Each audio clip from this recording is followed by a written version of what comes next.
नमस्कार मैत्रिणींनो, आज बनवणार आहे आपण झणझणीत चमचमीत असा शेवग्याची शेंगाच्या भाजीचा रस्सा. चला तर आपण त्यासाठी बघूया साहित्य. 2 टोमॅटो, 2 कांदे आणि थोडासा खोबऱ्याचा तुकडा, 1 आल्याचा तुकडा असा गॅसवर एका ह्याच्यावर भाजून घ्यायचं व्यवस्थित. छान असं त्याला काळा कलर येईपर्यंत भाजून घ्यायचं. खोबरं जास्त फास्ट भाजतं, त्यामुळे त्याला लवकर भाजून खाली काढून घ्यायचं.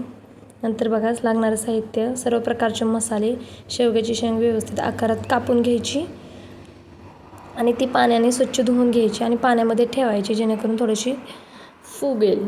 नंतर आपण भाजून घेतलेलं साहित्य, कढीपत्ता, नंतर लसूण आणि कोथिंबीर घ्यायची. भाजून घेतलेलं सर्व साहित्य एका मिक्सरच्या जारमध्ये आपण व्यवस्थित असं पूर्ण बारीक करून घ्यायचं.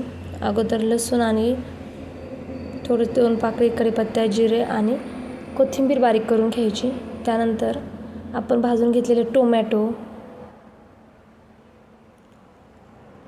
भाजून घेतल्यामुळे ते वाटण खूप छान होतं आणि भाजीला खूप छान आणि खमंग अशी चव येते. आल्याचंही तुकडं, भाजलेल्या आल्याचंही तुकडं करून त्यात घालायचं, तेही बारीक करून घ्यायचं. आता फोडणी देऊन घ्यायची. छान असं कढीपत्ता, जिरे घालून फोडणी दिली की आपण जे वाटण बारीक करून घेतलेलं होतं ते बघा, ते असं त्यामध्ये घालून व्यवस्थित तेल सुटेपर्यंत परतून घ्यायचं, व्यवस्थित शिजवून देईपर्यंत.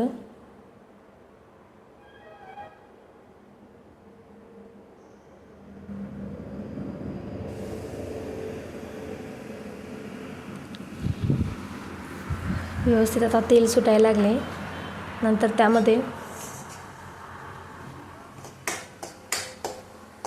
तेल सुटले की त्यामध्ये खोबऱ्याचा बारीक भाजलेल्या खोबऱ्याचा सेपरेटच आपण बारीक केलेलं आहे ते घालून घ्यायचं. ते भाजल्यामुळं त्याला मध्ये शिजायलाही उशीर लागत नाही, पटकन शिजतं. नंतर लसूण आणि कोथिंबीर, कढीपत्त्याची आपण जी पेस्ट बनवलेली तीही घालून व्यवस्थित परतायचं.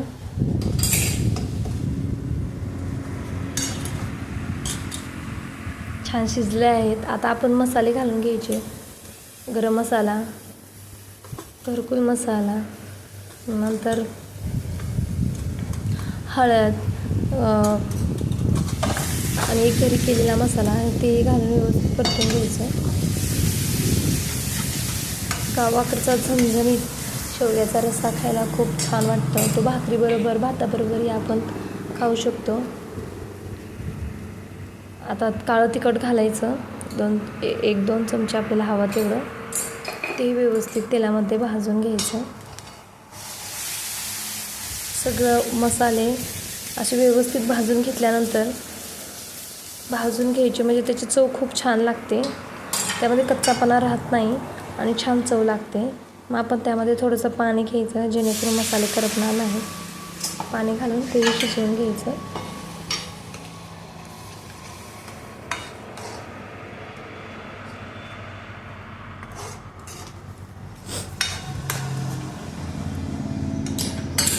आता छानपैकी एक उकळी आलेली आहे. आता त्यामध्ये जास्त पाणी घालून आपल्याला पाहिजे तेवढं पाणी घालून त्याची उकळी काढून घ्यायची.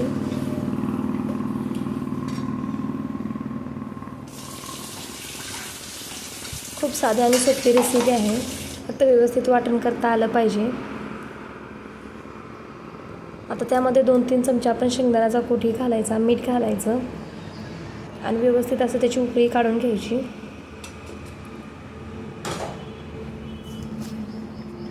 10 ते 15 मिनटं लागतात उकळी यायला. उकळी आल्यानंतर त्यामध्ये आपण शेवग्याच्या शेंगा घालायच्या. शेंगा घालायच्या आणि आणखी 15 मिनटे शिजवून द्यायचं. त्यात आता वाटण घातल्यामुळे रस्सा असा जाडसर झालेला आहे. जर तुम्हाला हवा असेल तर शेंगदाण्याचा कूटही अगदी 2 चमचे, तुम्ही छोटे 2 चमचे घालू शकता.